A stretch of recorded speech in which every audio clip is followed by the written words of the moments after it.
Hi అండి. ఈరోజు నెల్లూరు మిద్దితోట 20వ సమావేశం జూలై 15 సోమవారం సాయంత్రం 4 గంటల నుంచి 8 గంటల వరకు Shetty Seshareddy memorial trust Apollo hospital ఎదురుగా నెల్లూరు నందు జరిగిందండి. అలాగే రెగ్యులర్గా జరిగే ఈ గార్డెన్ మీట్ ఎప్పటిలా కాకుండా స్పెషల్గా జరిపారు. అలాగే ఈ మీట్లో ఇంకుడు గుంతల గురించి, సిరిధాన్యాల గురించి ప్రజల్లో అవగాహన పెరగాలని ఈ మీటికి ముఖ్య అతిథులుగా డాక్టర్ పద్మశ్రీ గాదర్వల్లి గారు, అలాగే పద్మశ్రీ వెంకటేశ్వరరావు గారు, రైతు నేస్తం ఫౌండేషన్ డాక్టర్ గంజి సుదర్శనరావు గారు, వీటితో పాటు శ్రీ ఆర్ ఆంజనేయరావు గారు వచ్చారండి. వీరంతా కలిసి ప్రజల్లో మంచిగా అవగాహన ప్రోగ్రాం చాలా చక్కగా జరిపారు. ఈ ప్రోగ్రాంలో ఇంకుడు గుంతల గురించి, సిరిధాన్యాల గురించి చాలా బాగా నిపుణులంతా ఎక్స్ప్లెయిన్ చేశారండి. కాబట్టి ఇలాంటి మంచి మంచి ప్రోగ్రామ్స్లో మనం అటెండ్ అవ్వడం వల్ల ఎన్నో మనకు తెలియని మంచి విషయాలు తెలుసుకోవచ్చు. అయితే మనకి వీలు కుదరని పక్షంలో ఇలాంటి ప్రోగ్రామ్స్ మిస్ అయిన వాళ్ళు కనీసం ఇలాంటి వీడియోస్ చూసన్నా ఎన్నో విషయాలు నేర్చుకోవాలండి. అలాగే ఈ ప్రోగ్రామ్ ఫస్ట్ నుంచి చివరి వరకు చాలా ఇంట్రెస్ట్గా జరిగిందండి. అందరూ లాస్ట్ వరకు చాలా బాగా చక్కగా ఈ ప్రోగ్రామ్ అంతా వింటా కూర్చున్నారు. సో రైతు నేస్తం ఫౌండేషన్ ఆధ్వర్యంలో జరిగిన ఈ సమావేశంలో సుమారుగా 250 మంది సభ్యులు హాజరయ్యారండి. అయితే ఈ మీట్ల మిద్దితోట సభ్యులే కాకుండా ఇతర సభ్యులు కూడా ఎక్కువగానే హాజరయ్యారు. అయితే ఈ ప్రోగ్రాంలో ఇంకుడు గుంతలు, సిరిధాన్యాల గురించే కాకుండా గానుగ నూనెలు, కషాయాల గురించి ఎన్నో తెలియని విషయాలు తెలిపారండి ఈ ప్రోగ్రాంలో. అందుకని మీరు ఈ వీడియోని ఫుల్గా స్కిప్ చేయకుండా చూస్తే మనకు తెలియని ఎన్నో మంచి విషయాలు తెలుసుకోవచ్చండి. ఈ ప్రోగ్రాంలో డాక్టర్ వాళ్ళు గారు సిరిధాన్యాల గురించే కాకుండా మనం జావల్ని ఇంట్లోనే హెల్తీగా ఎలా ప్రిపేర్ చేసుకోవాలో, అంతేకాకుండా కొన్ని రకాల సూర్య నమస్కారాలతో పాటు కొన్ని ఆసనాలు కూడా ఎలా చేయాలో చాలా ఇంట్రెస్టింగ్గా చెప్పారండి.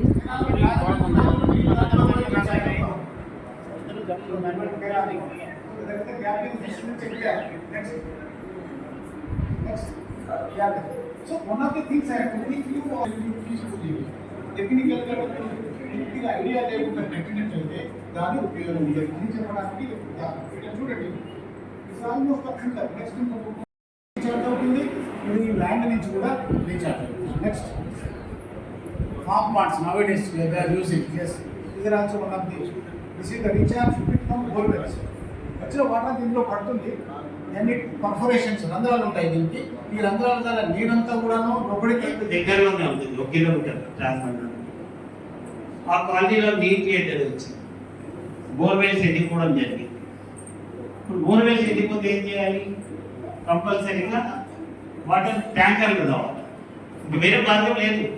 బోర్ ఎండిపోయింది, బావి చేత బావి పోయాయి మనం ముఖ్య చేత. సో ట్యాంకర్ దిగాలంటే కూడా అప్పుడు ఎంత 200 రూపాయలు ట్యాంకర్ వచ్చేది. చాలా కష్టంగా ఉందని ఇవన్నీ ఆలోచిస్తూ ఇంకుడు గుంతలు అనేది ఎక్కడ పుస్తకాలు చదివింది ఉండేది. సో మనం ఎందుకు ఇంకుడు గుంతలు చేయొద్దని అడిగాము. మన దగ్గర ఒక్కటే వీక్నెస్ ఏంటంటే ఇండియాలో ఆరంభ శుభత్వం ఎక్కువ. ఇది చేద్దాం, అది చేద్దాం, కూడా చేద్దాం, ఏదైనా చేద్దాం, తర్వాత ఎవరు ముందుకు రాదు. డబ్బు ఖర్చు పెట్టమంటే ఎవరు రాదు. అదే ఫ్రీగా బియ్యం ఇస్తున్నారంటే అందరు పరిగెడతారు. మన బై నేచర్ మనందరిలో గాదర్వల్లి గారికి సంబంధించిన బుక్లన్నీ వెనక పెట్టున్నాము. వ్యవసాయ పరంగా బుక్స్ అన్ని వచ్చున్నవి. గానుగ ఎలాగనేది కూడా వెనకొచ్చున్నది. అందరూ తెలుసుకోవచ్చు ఆరోగ్యం మీద అవగాహనతో. కార్యక్రమాన్ని ఏర్పాటు చేసిన సందీప్ గారికి, నగర మిద్దెతోటల సభ్యులకు, అలాగే మా సోదరులు వాసిరెడ్డి గారికి ధన్యవాదాలు తెలియజేసుకున్నాను. ఈనాటి కార్యక్రమానికి ముఖ్య అతిథిగా చేసిన పద్మశ్రీ డాక్టర్ గాదర్వల్లి గారికి కూడా ధన్యవాదాలు తెలియజేసుకుంటున్నాను. అలాగే మీడియా మిత్రులకు, పాత్రికేయులకు కూడా ధన్యవాదాలు తెలుసుకున్నాను. ఆరోగ్యమే మహాభాగ్యమని మన పూర్వీకుల నుంచి అనాదిగా ఒక సామెతలాగా అందరి నోళ్ళలో నాంతా ఉంది. కానీ మనం తినే ఆహారం, మన జీవన శైలి అంతా కూడా పాశ్చాత్య సంస్కృతికి అలవర్చుకొని మనం జీవనం సాగిస్తున్న మాట అందరికీ వాస్తవం. అందరం కూడా దాంట్లో భాగస్వాములే. గతంలో గత 60-70 సంవత్సరాలు వెనక్కి వెళ్తే కనుక మన పూర్వీకులు చాలామంది 100 సంవత్సరాలు, 80 సంవత్సరాలు పైబడే జీవించి ఉండేవాడు. అంటే వాళ్ళు తీసుకునే ఆహారం కావచ్చు, వాళ్ళ జీవన శైలి కావచ్చు, అవన్నీ కూడా క్రమ పద్ధతిలో ఎలాంటి ఒత్తిడి లేకుండా, ఎలాంటి స్వార్థం లేకుండా, ఎలాంటి సంపాదన ధ్యేయం లేకుండా కుటుంబం అంతా కూడా క్షేమంగా ఉండాలి, మన ఊరు క్షేమంగా ఉండాలి, మన రాష్ట్రం క్షేమంగా ఉండాలి, మన భారతదేశం క్షేమంగా ఉండాలని భావించి వారంతా జీవనం సాగించేవాడు. కానీ రాను రాను మన దేశ జనాభా విపరీతంగా పెరిగిపోవడం, ఆహార ధాన్యాల కొరత ఏర్పడి మనందరం కూడా అంటే ఆనాటి పాలకులు కావచ్చు, ప్రజలు కావచ్చు, శాస్త్రవేత్తలు కావచ్చు, వారందరూ కూడా మంచి వంగడాలు, అధిక దిగుబడినిచ్చే వంగడాలు కావచ్చు, అధిక దిగుబడి సాధించడానికి ఏదైతే వంగడాలు ఉన్నాయో, ఏదైతే పంటలు ఉన్నాయో వాటిని అధిక దిగుబడిని ఇచ్చే దానికి కారణమైనటువంటి కెమికల్స్ని, అలాగే ఫర్టిలైజర్స్ని వాటిని కూడా దిగుమతి చేసుకొని ఆనాటి ప్రజల దృష్ట్యా వాటిని అన్నింటినీ కూడా సమకూర్చుకొని ఆహార పద్ధతులు అయితే తీర్చుకోవడం జరిగింది. కానీ దాంతోపాటు మన ఆరోగ్యాలు కూడా క్రమక్రమంగా క్షీణిస్తూ ఉన్నాయి. అంటే ఆ రోజు 80 నుంచి 100 సంవత్సరాలు బతికే వాళ్ళు అయితే క్రమక్రమంగా ఇప్పుడు 20 దాకా వచ్చింది. అంటే 20 సంవత్సరాల వయసులో కూడా చాలామందికి అనేక సమస్యలు వచ్చి చనిపోతూ ఉన్నారు. అంటే అది ఎలాంటి ఆహారం తీసుకుంటున్నాము, ఎలాంటి జీవన శైలి ఏర్పాటు చేసుకుంటాం అనేది ప్రతి ఒక్కరూ కూడా గమనించాలి. అంటే మనం భూమికి అంటే ఈరోజు మనం ఆరోగ్యం గురించి చెప్పుకుంటున్నాం కాబట్టి ఆరోగ్యం ఎక్కడి నుంచి వస్తుంది? మన పనులు మనం చేసుకోకుండా మిగతాటి మీద ఆధారపడుతూ మన శ్రమ చేయకుండా ఇంకా టైం వేస్ట్ చేసుకుంటూ ఆర్థికంగా డబ్బులు ఖర్చుతోటి మన జీవనం సాగిస్తున్నమాట ఇది వాస్తవమే. సింపుల్గా చక్కగా ఒకే ఒకటి తినటంతో పాటు మనం కూడా మన ఇంట్లో పని చేసుకుంటే ఆరోగ్యం మీ సొంతం. దాంతో పాటు మన పిల్లలకు కూడా మనం అవగాహన కల్పించిన వాళ్ళం అవుతామని గట్టిగా వారి నమ్మకానికి ఒక్కొక్కసారి గట్టిగా తప్పట్లు కొడుతూ సిరిధాన్యాల సృష్టికర్త మనందరి భారతదేశ అందరి సిరిధాన్యాల ఆత్మ బంధువు, వారి కుటుంబ బంధువులు, వారిని డాక్టర్ పద్మశ్రీ కాదరవల్లి గారిని మీరు అందరి కరతాల దొల్లతో వారికి మేకప్ తీసుకున్నాను సార్. సార్ గట్టిగా చాలా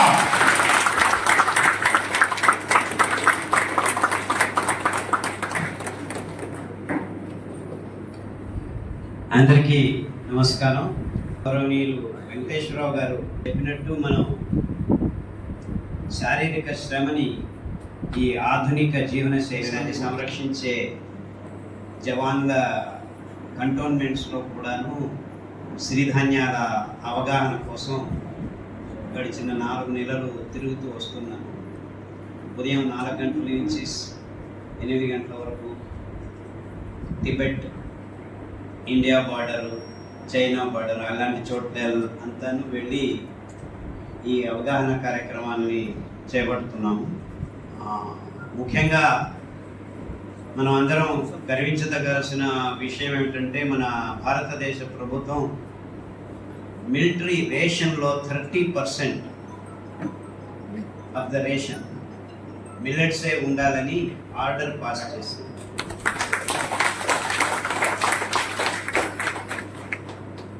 ఎందుకు పాస్ చేసింది? జవాన్లు అత్యంత అధిక శ్రమతో కూడిన పని వాళ్ళకి యుద్ధం లేకున్నా కానీ ప్రతిరోజు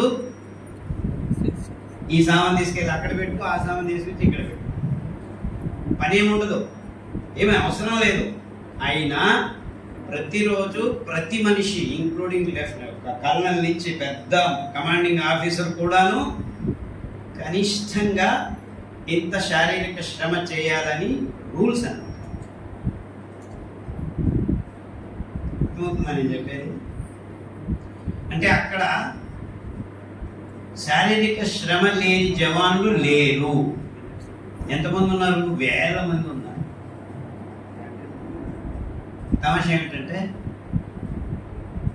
ఇక్కడ 100 మంది మీరు కూర్చొని ఉన్నారు, 30 మందికి డయాబెటీస్ ఉంది, 30 మంది బీపీ టాబ్లెట్ తీసుకుంటున్నారు, 30 మంది థైరాయిడ్ టాబ్లెట్ తీసుకుంటున్నారు, 30 మంది కీళ్ళ నొప్పుల కోసం మందులు తీసుకుంటున్నారు, 30 మంది కిడ్నీ ప్రాబ్లం కోసం మందులు తీసుకుంటున్నారు, 30 మంది కొద్దిగా మెంటల్ స్టెబిలిటీ లేదు అని చెప్పి టాబ్లెట్ తీసుకుంటున్నారు, 30 మంది నిద్ర రావట్లేదని మందు తీసుకున్నారు. ఎన్నిసార్లు చెప్పాను? 37 సార్లు చెప్పాను.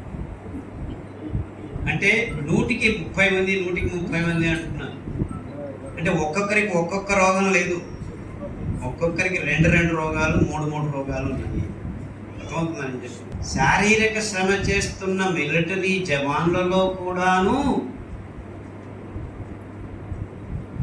30 మంది కాకపోయినా 15 మందికి డయాబెటీస్, 15 మందికి థైరాయిడ్, 15 మందికి బీపీ, 15 మందికి సికేడి ప్రాబ్లమ్స్ ఉన్నాయని ప్రతి దేశ జవాన్లలోనూ ఈ రోగాల సంఖ్య పెరుగుతుంది. అంటే అర్థం ఏమిటి దానిది? వైజ్ఞానికంగా దాని అర్థం ఏమిటి? మీరు ఎంత శ్రమించినా తినే ఆహారం సరిగ్గా లేదు, అందుకు రోగాలు వస్తున్నాయి. ఈ విషయాన్ని శ్రీకృష్ణ భగవానుడు ఎప్పుడో చెప్పాడు. ఎప్పుడు చెప్పాడు? ఏం చెప్పాడు? యుక్త ఆహార విహారస్య యుక్త చేష్టస్య కర్మసు యుక్త స్వప్నావబోధస్య యోగో భవతి దుఃఖః. అంటే ఏం చెప్పాడు? యుక్తమైన ఆహారం అంటే సబబైన ఆహారం, సబబైన విహారం, చేష్టస్, సబబైన నిద్ర ఉన్నవాళ్ళు యోగాన్ని ఆశ్రయిస్తే, అంటే యోగా ధ్యానాన్ని ఆశ్రయిస్తే దుఃఖాన్ని దూరంగా ఉంచవచ్చు అన్నాడు. అంటే మీరందరూ అనుకుంటున్నారు యోగా చేస్తే, ఆసనాలు చేసేస్తే ఆరోగ్యం వస్తుంది అని. రాదు. ఆరోగ్యానికి వేరే. యోగా చేస్తే ఏమొస్తుంది? దుఃఖాన్ని దూరంగా ఉంచగలరు. యోగా చేయాలంటే ప్రైమరీ కండిషన్, మ్యాండేటరీ కండిషన్ యుక్త ఆహారము, యుక్త విహారము, యుక్త నిద్ర. ఇవన్నీ ఉన్నవాడు యోగం చేస్తే దుఃఖాన్ని దూరంగా ఉంచగలరు. ఆ యుక్తమైన ఆహారం అంటే ఏమిటి? ఇంతవరకు ఎవరు ఆలోచించలేదు. ఎందుకంటే యోగా చేస్తున్న వాళ్ళు కూడాను ఆ బియ్యము, గోధుమలు, పాలు, చక్కెర ఆహారము మూలము రోగానికి. సో ప్రపంచంలో రోగం విచ్చలవిడిగా తాండవం చేస్తుంది అంటే అర్థం ఏమిటి?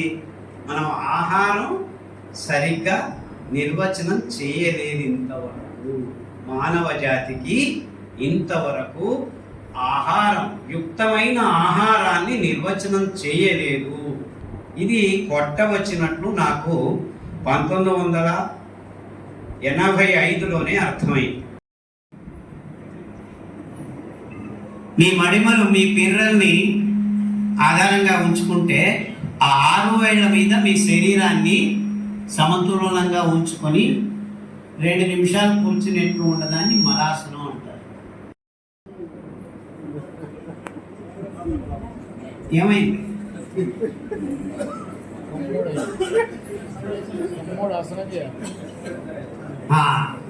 ఇలా కూర్చో. ఆ కుదరద్వారం ఓపెన్ కావట్లేదు.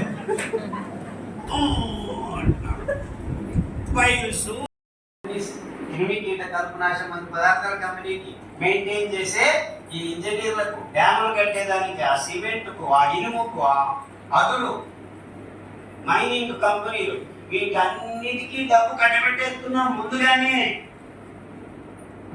ఇవన్నీ ఎందుకు చేస్తున్నారు?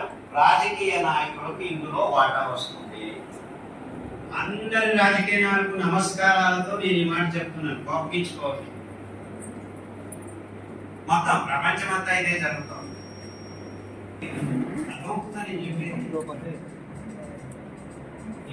ఆరోగ్యం గురించి మాట్లాడమండి, ఇదంతా మాట్లాడండి. ఇదంతా వెనకాల జరిగింది కాబట్టి మీ ఆరోగ్యం నాశనం అయింది. ఆహారం వల్ల ఆరోగ్యం పోయింది అని చెప్పుకోవడం వల్ల అందరూ ఆరోగ్యం కావాలంటే ఇది చేయాలి. 5 కేజీల పండు తింటారా? 10 కేజీల ఆకుకూరలు తినాలి. ఎదగలరా? తింటారే అనుకోండి, పెంచగలమా అందరికీ? సో ఇవన్నీ ట్రెండ్స్ అంతే. దానివల్ల ఆరోగ్యము లేదు, ఏ ధాన్యానికి సరి. సో అన్ని రకాలైన పౌష్టికాంశాన్ని నింపుకొని ఉదయం లేస్తే సరాగంగా సరిలితంగా మీ ఉదద్వారం నుంచి మలం బయటపడాలి. దారి ఒకటే ఒకటి, అది మీ పెద్ద పేగుల్లోను చిన్న పేగుల్లోను సిలియక్ రీజన్ అంటారు. ఆ ప్రాంతంలో అద్భుతమైన సహజీవనం చేసే సూక్ష్మజీవుల సమృద్ధతను కాపాడుకోవడం అతి ముఖ్యం. మీరు చక్కెర గ్లూకోజ్ని అతివేగంగా విడుదల చేసే బియ్యము, గోధుమలు, పాలు, చక్కెరలు తింటున్నన్ని రోజులు మీ పొట్టలో ఈ సహజీవనం చేసే సూక్ష్మజీవులు ఉండనే ఉండవు. ఇందులో రెండో మాట లేదు. ప్రమాణంలో సైజు పెద్దగా ఉండదు. జొన్నలు, రాగులు, వరిగలు, సజ్జలు, మొక్కజొన్నను మిల్లెట్స్ అనరు, కానీ మొక్కజొన్న కూడా C4 గ్రాసే. అది ప్రమాణంలో కొద్దిగా పెద్దగా ఉంటుంది కాబట్టి దాన్ని మిల్లెట్స్ అనరు. టెక్నికల్గా, వైజ్ఞానికంగా అందులో ఉన్న కిరణజన్య సంయోగ క్రియ, ఆ ధాన్యంలో పీచు పదార్థం పొరలు పొరలుగా పిష్ట పదార్థంతో ముడిపడి ఉండటం, ఇవన్నీ మొక్కజొన్న కూడా ఒక మిల్లెట్టే. కానీ మన దౌర్భాగ్యం ఏమిటంటే జెనెటిక్ మోడిఫికేషన్ చేసి మొక్కజొన్నను స్వీట్ కార్న్గా, అమెరికన్ కార్న్ వచ్చి మీరు సినిమాలకు వెళ్ళి పాప్కార్న్ నోట్లో వేసుకుంటున్నారే, ఆ భయంకరమైన విష పదార్థం. అది తింటే మీ పొట్టల్లో అల్సర్లు వస్తాయి. మొన్న ఎవరో వచ్చారు, సార్ కషాయం తాగితే అల్సర్ వస్తుంది సార్. అందుకు కాదు రావచ్చింది, నువ్వు ఆ సినిమాకి వెళ్ళి పాప్కార్న్ నోట్లో పాప్ చేసుకున్నావు, అందుకు వచ్చింది నీకు అల్సర్ అని. వారానికి 2 సార్లు సినిమా చూస్తారట, 2 సార్లు డబ్బాలు కొనుక్కుని పుడుకొని తింటున్నాడు. నీకు క్యాన్సర్ రాలేదు, సంతోష్ కూడా అల్సర్లోనే ఇంకా ఉన్నావు అని చెప్పారు. అంటే ఇలాంటి తప్పులన్నీ చేయమని మనకు అడ్వర్టైజ్మెంట్. సండే కావో అండే రోడ్ల మీద పడి అందరూ గుడ్లు తింటున్నారు, మీ కిడ్నీలు పుట్టుకని వెళ్ళిపోతున్నాయి. నో ప్రాబ్లం, రండి డయాలిసిస్ చేస్తాం అంటున్నారు. This all that is happening. ఏం తింటున్నావు, ఏం తినకూడదు, ఎలా తినాలి, ఈ ప్రజ్ఞ ఎప్పుడైతే మానవునికి వస్తుందో అప్పుడే ఆరోగ్యం. అర్థమవుతుందా నేను చెప్పేది? మేము హిందువులం ఆవులు తినము, మేము చైనీస్ ఎన్ని తినేస్తాం. అందరూ తింటుంది అదే. ఆ సోయాబీను, మొక్కజొన్నలను పశుగ్రాసం చేసి అన్నిటికీ ఫీడ్ చేస్తున్నారు. 92 billion pigs, 180 billion cows, 300 billion chicken దగ్గర మిగిలిన దాన్ని తీసుకొచ్చి పందులకు వేస్తారు, పందులకు మిగిలిన తీసుకెళ్ళి చేపలకు వేస్తున్నారు. అంతా అదే స్టెరాయిడ్స్, అదే యాంటీబయాటిక్స్. ఎందుకంటే ఏం చెప్పాలి, నేను చేయాల్సిన కార్యక్రమం ఏమిటంటే అంబలి తాగాలి. ఎందుకు? ఆ సహజీవనం చేసే సూక్ష్మజీవుల సమతులనాన్ని మనం అంచెలంచెలుగా చంపుకుంటూ వచ్చాం. సమతులం పోయింది, పూర్తిగా పోయింది. ఎవరి పొట్టలో సూక్ష్మజీవులు లేవు. అందుకే మీకు తేగులు, పొట్టలు, ఐబీడి ఇలాంటి భయంకరమైన రోగాలు వచ్చాయి. ఎప్పుడైతే ఆ సూక్ష్మజీవులు మీ పొట్టలో సమృద్ధిగా జీవనం చేయగలవో అప్పుడే మీ రోగాలన్నింటినీ దూరం తరిమి పారేసే శక్తి మీ దేహంలోని జీవకోశాలకు వస్తుందన్నమాట. విటమిన్ B12 అని ఒక అద్భుతమైన పరమాణు ఉంది, జీవరసాయనిక పరమాణు. దాన్ని తయారు చేసేది మాంసం కాదు. ఈ మాంసం తింటే వస్తుందని వీళ్ళు దొంగ ప్రచారాలు మొదలుపెట్టారు. దొంగ ప్రచారం అది. నిజంగా ఆ మాంసంలో విటమిన్ B12 ఎలా వచ్చింది? సూక్ష్మజీవుల వల్ల వస్తుంది. సూక్ష్మజీవులే దాన్ని తయారు చేస్తాయి. అంటే మీరు అంబలి తాగితే విటమిన్ B12 వస్తుంది, సూర్య నమస్కారం చేస్తే విటమిన్ D వస్తుంది. ఈ 2 విటమిన్లు లేకుండా మొత్తం మన దేహంలో ఉన్న జీవరసాయనిక ప్రక్రియలన్నీ స్తంభించిపోతాయి.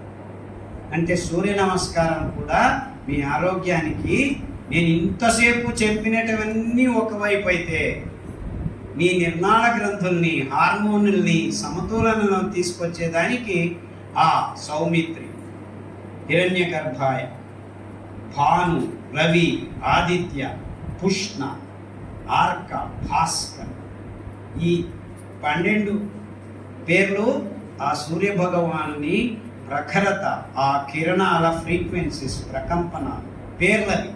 ఇవన్నీ సూర్యుని పేర్లే. కానీ నిజంగా మీ దేహంలో ఉన్న పిట్యూటరీ, థైమస్, థైరాయిడ్, ఎడ్రినల్ ఇలా నిర్నాళ గ్రంథుల్ని ప్రతి ఒక్క సూర్యకిరణ ప్రకంపనం ప్రచోదనం చేస్తుంది.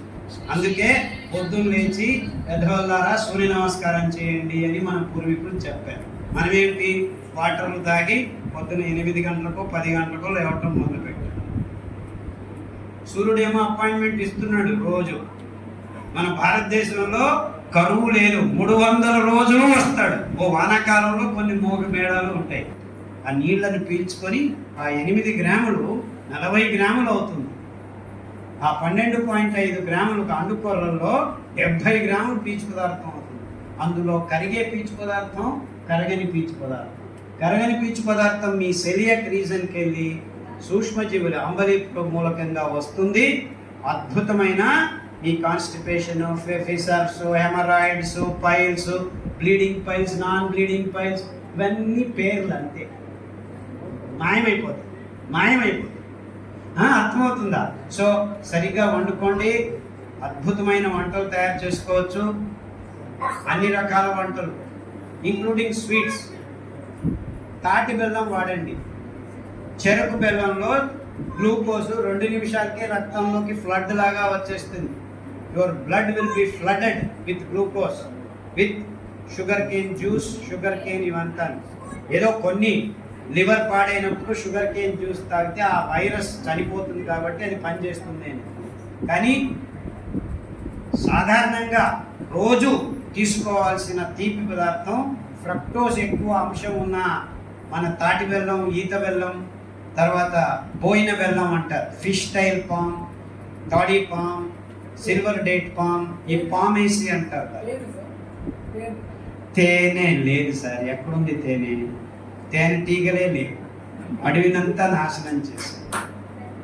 2.1% తేనెటీగలు 2000 సంవత్సరంతో పోలిస్తే 2024లో 2.1% మాత్రమే ఉన్నాయి. సో మీరందరూ తేనె అని ఏది తాగుతున్నారు, ఇట్స్ ఎ కమర్షియల్ తేనె. అంటే పారిశ్రామిక విధానంలో జెనెటికలీ మాడిఫైడ్ హనీ బీస్తో తోటల్లో పట్టీలు కట్టి పట్టెలు చేసి తయారు చేస్తున్న తేనె. అతి ఎక్కువగా బియ్యం మొత్తం ప్రపంచం అంతా ఫేమస్. నెల్లూరు సన్న బియ్యం అంటే అందరూ పడి తిని చేస్తున్నాం. అవునా కదా? అది దుశ్చటం అన్నమాట. ఆ పొడిగా ఉన్న బియ్యం తింటుంటే అదొక రకమైన మజా. దాంట్లో ఇరుక్కుపోయాం. సో వైజ్ఞానికంగా ఆలోచించండి, ప్రజ్ఞాపూర్వకంగా మీ ఆహారాన్ని మలుచుకోండి, వంటిలను సుధారించుకోండి, ఆరోగ్యంగా జీవించండి. అందరికీ నా ధన్యవాదాలు. భారతదేశానికి మనపట్టు వాళ్ళందరికీ కూడా ఎక్కడ పిలిస్తే అక్కడ ఇప్పుడే గత 2-3 సంవత్సరాల నుంచి కాదరవాలుగా నేను ట్రావెలింగ్లో చూస్తున్నాను, కొన్నే పాటిస్తున్నాను. రేపటి నుంచి పూర్తిగా పాటించాలని ఇప్పుడే డిసైడ్ అయ్యాను. కానీ ఎప్పటి నుంచో అనుకుంటున్నా ఒక మంచి ప్రోగ్రాం నెల్లూరులో పెట్టించాలని. దానికి శ్రీకారం చుట్టాడు మన సందీప్. ఏదో మీకోసం అభిమానంగా